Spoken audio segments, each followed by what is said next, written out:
रांची से पटना तक पहले सफर करने में कई घंटे लगते थे, लेकिन 27 जून 2023 को जब हरी झंडी रांची पटना वंदे भारत को प्रधानमंत्री नरेंद्र मोदी ने दिखाई तो 375 किलोमीटर का यह सफर अब महज 6 घंटों का रह गया। हजारीबाग का सफर हम आपको करवा रहे हैं। रांची को वेल वेदर्ड सीट कहा जाता है, यानी यहाँ जो जीतता है उसी की केंद्र में सरकार बनती है। और हजारीबाग को भी दिग्गज राजनेताओं के लिए जाना जाता है, बीजेपी के अभेद किला के रूप में जाना जाता है। तो हजारीबाग तक का हम सफर आपको करवाएंगे, जनता के मिजाज को टटोलेंगे कि इस बार जनता ने किसको हरी झंडी दिखाकर दिल्ली तक पहुंचाने का मन बनाया है, मिजाज बनाया है, मूड बनाया है। तो आइए आपको ले चलते हैं वंदे भारत के सफर पे।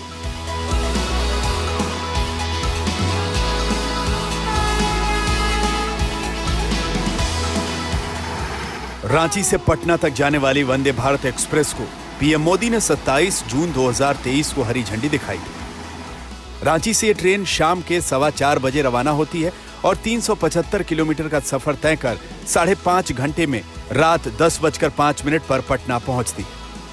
फिलहाल हम आपको हजारीबाग लिए चलते हैं। वंदे भारत से हमारा सफर शुरू हो चुका है और इस सफर में इत्तेफाकन हमें रांची के सांसद भी मिल गए हैं, इनसे भी हम बातचीत करेंगे। रांची को कहा जाता है कि वेल वेदर्ड सीट है, यहाँ जिसकी जीत होती है उसी का केंद्र में सरकार भी बनता है।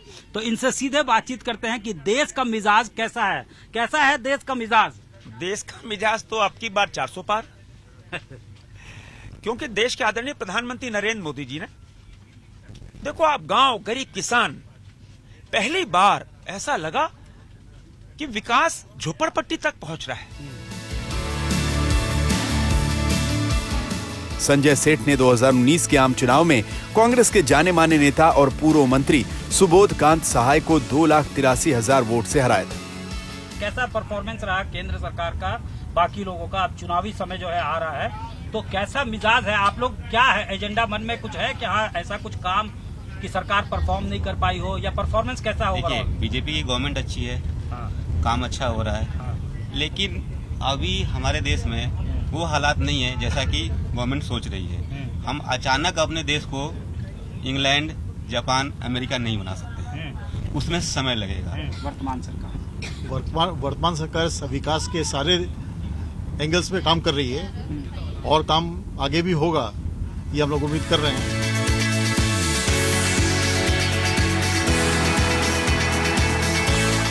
वंदे भारत के हॉस्पिटैलिटी, यहाँ के हाइजीन, साफ सफाई से कई यात्रियों ने खुशी जताई है और कहा है कि इससे बेशक जो है काफी समय की बचत हो रही है।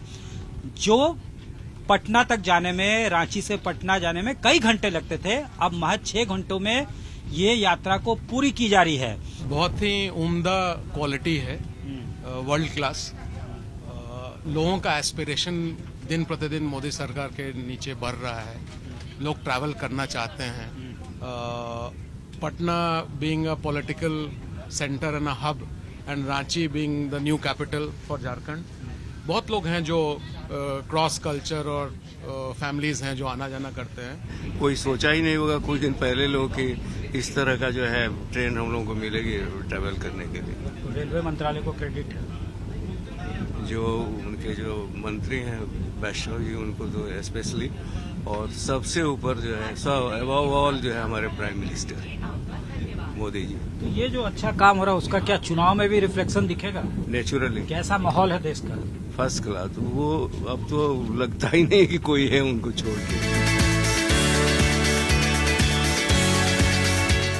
हम अपने मंजिल हजारीबाग तक पहुंच चुके हैं और अब जनता ने ट्रेन में ऑन बोर्ड तो अपना मिजाज बताया ही, अब हम लोग हजारीबाग में भी जनता क्या चाहती है, किस तरह का मूड बना रही है, ये उनसे बातचीत करके उनके मिजाज को जानने की कोशिश करेंगे।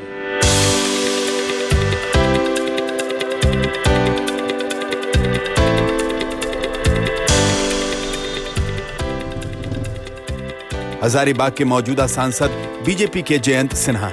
2019 में उन्होंने कांग्रेस के गोपाल प्रसाद साहू को लगभग 4,80,000 वोटों के बड़े अंतर से हराया था। हजारीबाग की अपनी पहचान है, वाइल्ड लाइफ सेंचुरी के लिए भी जाना जाता है। कहा जाता है कि यहाँ 1000 बाघ हुआ करते थे, यानी 1000 बाघ जहाँ लोग सैर सपाटा करने जाते थे और वाइल्ड लाइफ भी हुआ करता था। और यहाँ के लोगों के शौक भी जरा अलग हटके हैं, खाने पीने के शौकीन लोग हैं यहाँ पे। और इस वक्त हम हैं यहाँ का सबसे फेमस ढुसका बर्रे के दुकान पे, जो यहाँ का लोकल फूड है। और कहा जाता है यहाँ के लोगों के बारे में कि इन लोगों ने अगर भोजन भी किया हुआ है तो इतनी जगह पेट में होती है कि यहाँ आके ये ढुसका बर्रा और पकौड़ी खा सके। क्या नाम हुआ आपका? विजय साहू। कैसा है इनका ढुसका बर्रा? बहुत बढ़िया। सुनते बहुत पुराना दुकान है ये। बहुत पुरानी दुकान है। अच्छा, करीब 50 वर्ष हो गया है। 50 साल। स्वाद उसी तरह का है? स्वाद उससे भी बेहतर हो गया है उससे जो बेहतर पहले हो गया। था। हाँ। हाँ। और आप लोग आप यहीं से हैं? हाँ, इंदरपुरी चौक। अच्छा, इंदरपुरी पूरा चौक परिवार से। घर में रहता है ना? हाँ हाँ फिर भी यहाँ पे नाश्ता करने आते हैं? हाँ, इंदरपुरी चौक से आते हैं हम मतलब लोग। यहाँ आदत पड़ गया खाने का? हाँ, आदत हो कितने गया। साल से खा रहे हैं यहाँ पे? हो गया, हम 10-15 साल हो गया। ये बताइए कि अब चुनाव आ रहा है, किस तरह का माहौल है? माहौल तो अभी बहुत अलग अलग टाइप का आ रहा है हाँ। चुनाव में। हाँ, कैसा काम हो रहा है केंद्र सरकार का, राज्य सरकार केंद्र सरकार का काम बढ़िया है। हाँ, राज्य सरकार का राज्य सरकार का गड़बड़ चल रहा है। गड़बड़ चल रहा है। आपका क्या ख्याल है, कैसा काम हो रहा है? देश भर में क्या माहौल है अभी? देश का माहौल तो सर बहुत ही अच्छा है। हाँ, और रही राज्य सरकार की बात तो ढुलमुल नीति के चलते क्या लगता है इस बार रुझान क्या रहेगा? केंद्र सरकार पे दोबारा मुहर लगेगा क्या? 100%। हाँ, 110%। कि किस तरह का माहौल देश भर में? माहौल तो आप देख ही रहे हैं जिस तरह से है कि मतलब जिस तरह से मोदी जी इस देश को आगे बढ़ा रहे हैं। हम जनता का यही अपेक्षा है कि वो अगली बार भी आए और इस देश को इसी तरह आगे बढ़ाते रहें। आपका भी यही ख्याल है? बिल्कुल यही ख्याल मेरा भी। क्या मतलब हाउस मेकर है या फिर कुछ काम करते हैं? मैं डीपीएस में भी पढ़ा रही हूँ। यहाँ कैसा काम हो रहा है? हजारीबाग में क्या मूड बहुत है? अच्छा है, बहुत अच्छा मूड है और है बीजेपी का ही मूड है, टू बी वेरी फ्रैंकली। आप विकास वगैरह हुआ हजारीबाग? हाँ, हुआ में? है। हजारीबाग में क्या ऑप्शंस आपके पास है कि अगर कोई +2 यहाँ से करता है तो उसको बाहर जाना पड़ेगा, यहाँ पे भी ऑप्शंस हैं? यहाँ पे फिलहाल तो अभी नहीं है, बट यहाँ पे भी होने के चांसेस है। लोग लगे हुए हैं, मतलब मेडिकल कॉलेज वगैरह है यहाँ पे? नहीं, वैसा अभी उस अप टू द मार्क नहीं है अभी।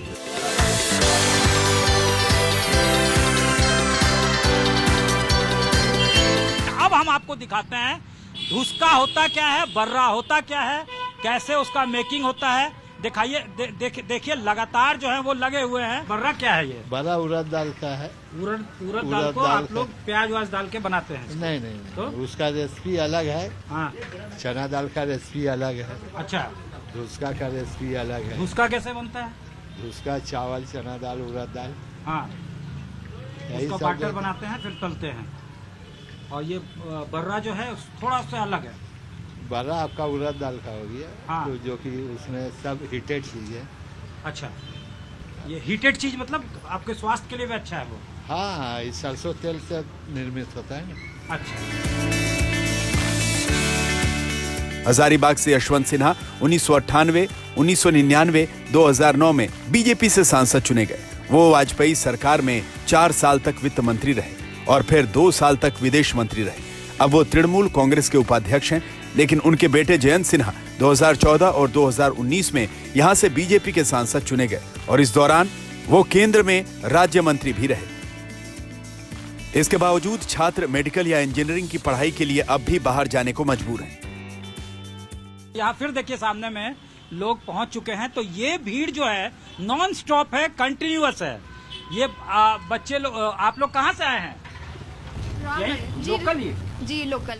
क्या करते हैं? जी स्टूडेंट है। स्टूडेंट हैं? जी। क्या पढ़ाई कर रही हैं? जी इंग्लिश ऑनर्स भी है। English honours. बहुत बढ़िया स्वाद है यहाँ जी का। जी, हमेशा हफ्ते में 1-2 बार तो हो ही जाता है।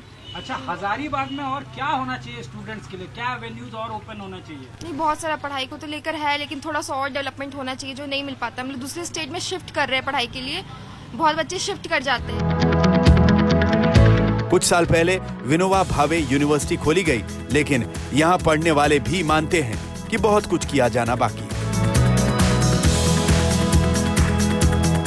यहाँ पे लोग बता रहे थे, अभी बात हो रही थी, बच्चे कह रहे थे कि +2 के बाद ऑप्शंस बड़ा कम है, दूसरे शहर में शिफ्ट करना पड़ता है।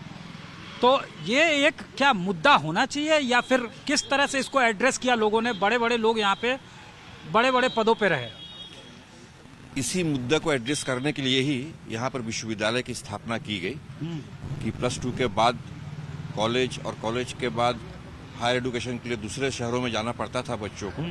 तो यहाँ पर इसके लिए विश्वविद्यालय को खोला गया। विश्वविद्यालय में सारे सेक्शंस एक एक करके खोले जा रहे हैं। इंजीनियरिंग हो गया, मेडिकल कॉलेज भी अब हो गया, मैनेजमेंट हो गया, लॉ हो गया। लेकिन ये बात है कि और भी करने की जरूरत है, इससे तो कोई दो राय नहीं है, लेकिन काफी काम हुए भी है। तो राज्य सरकार से भी और केंद्र सरकार से भी जो अपेक्षाएं थी तो पूरी नहीं हुई है, लेकिन बहुत कुछ हुआ है। राज्य सरकार भी किया है, केंद्र सरकार भी किया है।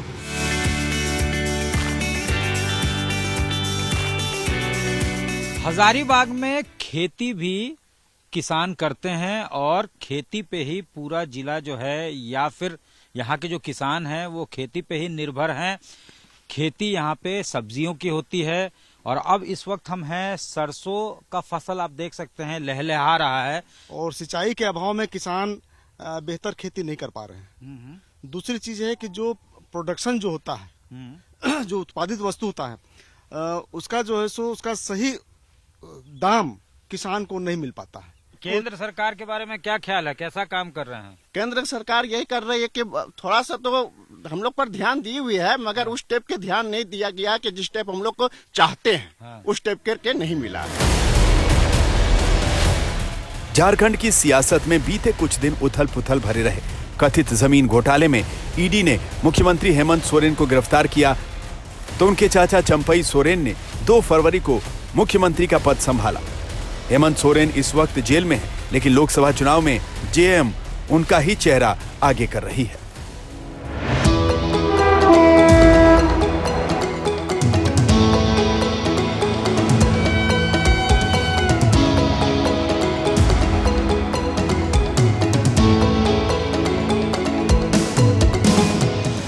वंदे भारत एक्सप्रेस से हमने आपको रांची से हजारीबाग और हजारीबाग टू रांची का सफर करवाया और पैसेंजर से बात की। बहुत सारे जन आकांक्षाएं अभी पूरी नहीं हुई है और बहुत सारे एक्सपेक्टेशंस जो थे वो फुलफिल भी हुए हैं, लेकिन जो पैसेंजर्स थे उनके मूड से और उनके बातों से साफ संकेत मिलता है कि जनता किसको हरी झंडी दिखाकर वापस दिल्ली भेजना चाहती है। कैमरामैन राकेश तिवारी के साथ सत्यजीत कुमार, रांची आज तक।